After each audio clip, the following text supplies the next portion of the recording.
नमस्कार दोस्तों, जैसा कि आप स्क्रीन पर देख सकते हैं, Rajasthan state industrial development and investment corporation limited यानी कि रेको के अंदर कई सारे पदों पर वैकेंसी आई है, जिसमें company secretary, assistant town planner, programmer, assistant accounts officer grade 2, junior legal officer, personal assistant grade 2, draughtsman और जूनियर असिस्टेंट शामिल है। इनके एप्लीकेशन फॉर्म 21 जनवरी 2026 से शुरू हो चुके हैं और एप्लीकेशन की लास्ट डेट 20 फरवरी 2026 है। टोटल वैकेंसी 98 है, जो कई सारी कैटेगरीज में डिवाइड होने के साथ पोस्ट वाइज भी डिवाइड हैं, जिन्हें आप स्क्रीन पर देख सकते हैं। दोस्तों, सबसे पहले आप ये जानिए कि रेको राजस्थान सरकार की एक पब्लिक सेक्टर यूनिट है जो राजस्थान सरकार के अधीन काम करती है। इसका काम इंडस्ट्रियल एरियाज को डेवलप करना, इंफ्रास्ट्रक्चर क्रिएट करना और राजस्थान में इन्वेस्टमेंट को बढ़ावा देना है। अगर आपका इसके अंदर सिलेक्शन हो जाता है तो आपकी गवर्नमेंट जॉब होगी। आइए दोस्तों, अब डिटेल में जानते हैं कि इन सभी पोस्ट के लिए क्वालिफिकेशन क्या मांगी गई है, आपकी एज क्या होनी चाहिए, एग्जाम पैटर्न कैसा होता है और अगर आपका फाइनल सिलेक्शन हो जाता है तो फिर आपकी सैलरी क्या होगी।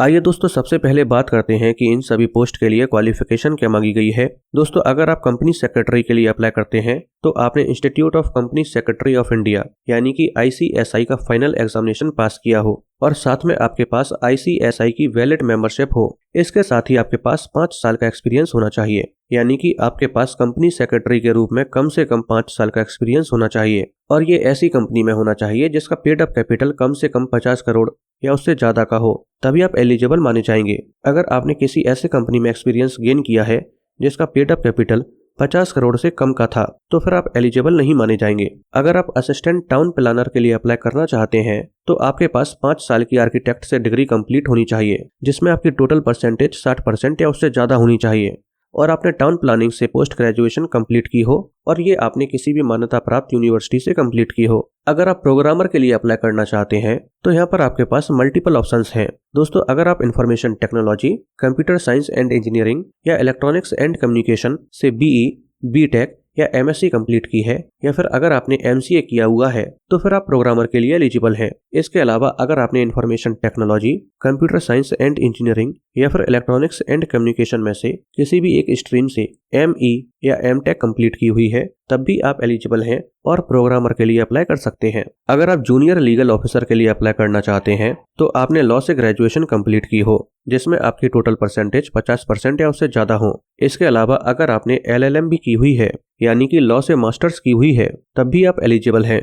अगर आप असिस्टेंट अकाउंट्स ऑफिसर ग्रेड 2 के लिए अप्लाई करना चाहते हैं तो आपने केवल BCom कंप्लीट की है जिसमें आपकी टोटल परसेंटेज 60% या उससे ज्यादा है और साथ में अगर आपने डिप्लोमा किया है तो फिर आप एलिजिबल हैं। दोस्तों, डिप्लोमा के अंदर आपके पास मल्टीपल ऑप्शंस हैं। आइए इन्हें डिटेल में जानते हैं। दोस्तों, अगर आपके पास O लेवल सर्टिफिकेट है जो DOIC यानी कि department of electronics and accreditation of computer course द्वारा मान्यता प्राप्त है तो आप इसके लिए अप्लाई कर सकते हैं। अगर आपके पास ये डिप्लोमा नहीं है तो आपके पास COPA या फिर DPC सर्टिफिकेट होना चाहिए जो नेशनल काउंसिल या फिर स्टेट काउंसिल द्वारा मान्यता प्राप्त हो। अगर आपके पास ये भी नहीं है तो आपके पास किसी भी मान्यता प्राप्त यूनिवर्सिटी से कंप्यूटर साइंस या कंप्यूटर एप्लीकेशन या इंफॉर्मेशन टेक्नोलॉजी में डिप्लोमा होना चाहिए। अगर ये भी नहीं है तो आपके पास किसी भी मान्यता प्राप्त पॉलिटेक्निक इंस्टीट्यूट से कंप्यूटर साइंस एंड इलेक्ट्रॉनिक्स में डिप्लोमा होना चाहिए। अगर आपके पास ये भी नहीं है तो आपके पास IT ट्रेनिंग सर्टिफिकेट होना चाहिए जो CA या फिर CMA द्वारा दिया जाता है। अगर आपके पास इनमें से कोई भी सर्टिफिकेट नहीं है तो आपके पास एक आखिरी ऑप्शन है और वो ये है कि आपके पास RSCIT सर्टिफिकेट होना चाहिए। ये सर्टिफिकेट वर्तमान महावीर ओपन यूनिवर्सिटी कोटा द्वारा दिया जाता है और ये certificate Rajasthan knowledge corporation limited द्वारा मान्यता प्राप्त होता है। अगर आप ड्रॉट्समैन कम ट्रेसर सिविल के लिए अप्लाई करना चाहते हैं तो आपने आर्किटेक्चर में पॉलिटेक्निक डिप्लोमा कंप्लीट किया हो और साथ में आपको AutoCAD सॉफ्टवेयर की नॉलेज होनी चाहिए। अगर आपने आर्किटेक्चर में पॉलिटेक्निक डिप्लोमा नहीं किया है तो फिर आपने ड्रॉट्समैन सिविल से डिप्लोमा कंप्लीट किया हो और आपका डिप्लोमा NCBT द्वारा मान्यता प्राप्त हो और साथ में आपको AutoCAD सॉफ्टवेयर की नॉलेज हो तो फिर आप ड्रॉट्समैन कम ट्रेसर सिविल के लिए अप्लाई कर सकते हैं। इसके अलावा दोस्तों, अगर आप जूनियर असिस्टेंट या पर्सनल असिस्टेंट ग्रेड 2 के लिए अप्लाई करना चाहते हैं तो फिर यहाँ पर आपसे 2 चीजें मांगी गई हैं। पहली है कि आपने 12th क्लास कंप्लीट की हो और दूसरा है डिप्लोमा। डिप्लोमा के अंदर आपके पास मल्टीपल ऑप्शंस हैं। अगर आपके पास इनमें से कोई भी एक है तो फिर आप एलिजिबल हैं। जैसे कि अगर आपके पास O लेवल सर्टिफिकेट है जो DOIC यानी कि department of electronics and accreditation of computer course द्वारा मान्यता प्राप्त है तो आप इन दोनों पोस्ट के लिए अप्लाई कर सकते हैं। अगर आपके पास ये डिप्लोमा नहीं है तो आपके पास COPA या फिर DPC सर्टिफिकेट होना चाहिए जो नेशनल काउंसिल या फिर स्टेट काउंसिल द्वारा मान्यता प्राप्त हो। अगर आपके पास ये भी नहीं है तो आपके पास किसी भी मान्यता प्राप्त यूनिवर्सिटी से कंप्यूटर साइंस या फिर कंप्यूटर एप्लीकेशन में डिप्लोमा होना चाहिए, या फिर आपने कंप्यूटर साइंस या कंप्यूटर एप्लीकेशन से डिग्री कंप्लीट की हो, तब भी आप एलिजिबल हैं। अगर ये भी नहीं है तो आपके पास किसी भी मान्यता प्राप्त पॉलिटेक्निक इंस्टीट्यूट से कंप्यूटर साइंस एंड इंजीनियरिंग में डिप्लोमा होना चाहिए। अगर आपके पास ये भी नहीं है तो यहाँ पर आपको एक बहुत आसान ऑप्शन दिया जाता है, और वो ये है कि आपने 12th क्लास में कंप्यूटर साइंस या कंप्यूटर एप्लीकेशन को एक सब्जेक्ट के रूप में पढ़ा है, तब भी आप एलिजिबल हैं। अगर आपके पास इनमें से कोई भी सर्टिफिकेट नहीं है तो आपके पास एक आखिरी ऑप्शन है, और वो ये है कि आपके पास RSCIT सर्टिफिकेट होना चाहिए। दोस्तों, ये certificate Vardhman Mahaveer open university Kota द्वारा दिया जाता है, और ये certificate Rajasthan knowledge corporation limited द्वारा मान्यता प्राप्त होता है। दोस्तों, अगर आपके पास इनमें से कोई भी डिप्लोमा और साथ में 12th क्लास कंप्लीट है तो फिर आप एलिजिबल हैं। दोस्तों, अब आपसे जो भी एजुकेशनल क्वालिफिकेशन मांगी गई है, जैसे कि ग्रेजुएशन, डिप्लोमा, सर्टिफिकेट, तो ये सब क्वालिफिकेशन इस एप्लीकेशन फॉर्म की जो लास्ट डेट है, यानी कि 30 फरवरी 2026, तो इस डेट से पहले आपकी एजुकेशनल क्वालिफिकेशन कंप्लीट हो जानी चाहिए। अगर अभी आप अपने ग्रेजुएशन या फिर डिप्लोमा के फाइनल ईयर में है और 30 फरवरी 2026 तक आपकी क्वालिफिकेशन कंप्लीट हो जाती है, लेकिन आपका रिजल्ट 30 फरवरी 2026 के बाद आता है, तो आप इनमें से किसी भी पोस्ट के लिए एलिजिबल नहीं है। आइए दोस्तों, आप जानते हैं कि इसमें एज क्या मांगी गई है।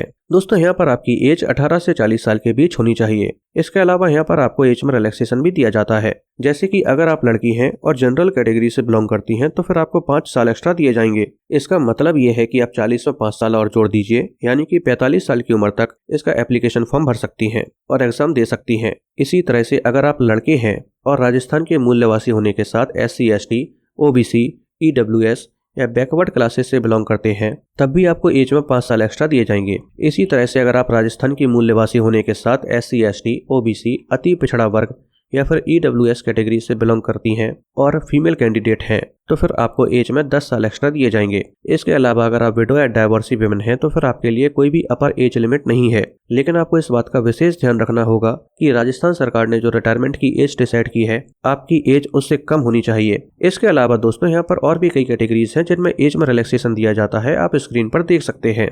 लेकिन दोस्तों, आपको इस बात का विशेष ध्यान रखना होगा कि यहाँ पर टोटल 5 प्रावधान हैं जिनके अंदर आपको एज में रिलैक्सेशन दिया जाता है, लेकिन आप किसी भी एक प्रावधान के अंदर जो भी मैक्सिमम एज लिमिट होगी आप उसका फायदा ले सकते हैं।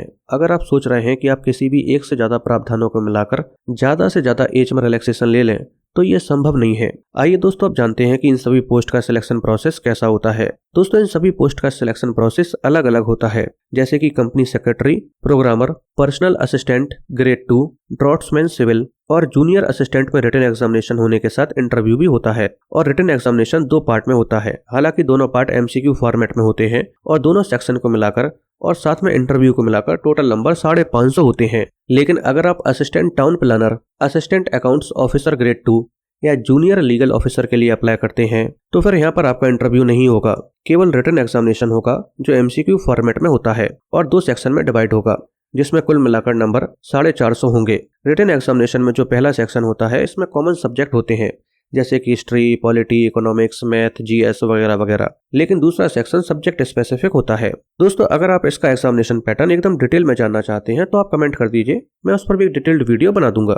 आइए दोस्तों, आप जानते हैं कि अगर आपका फाइनल सिलेक्शन हो जाता है तो आपकी सैलरी क्या होगी। दोस्तों, अगर आपका फाइनल सिलेक्शन इनमें से किसी भी पोस्ट पर हो जाता है तो आपकी सैलरी भी अलग अलग होती है। जैसे कि अगर आपका फाइनल सिलेक्शन कंपनी सेक्रेटरी के तौर पर होता है तो पे लेवल 16 के अकॉर्डिंग आपकी पर मंथ सैलरी 47,200 रुपए होगी और ये 2 सालों तक फिक्स रहेगी, यानी कि आपको 2 साल तक लगातार हर महीने 47,200 रुपए मिलेंगे। लेकिन 2 साल बाद पे लेवल 16 के अकॉर्डिंग आपकी सैलरी बहुत ज्यादा होगी। इसी तरह से बाकी हर एक पोस्ट के लिए सैलरी क्या होगी इसे आप स्क्रीन पर देख सकते हैं। दोस्तों, अब अगर आपको ये वीडियो पसंद आई हो तो वीडियो को लाइक करके चैनल को सब्सक्राइब कर लीजिए।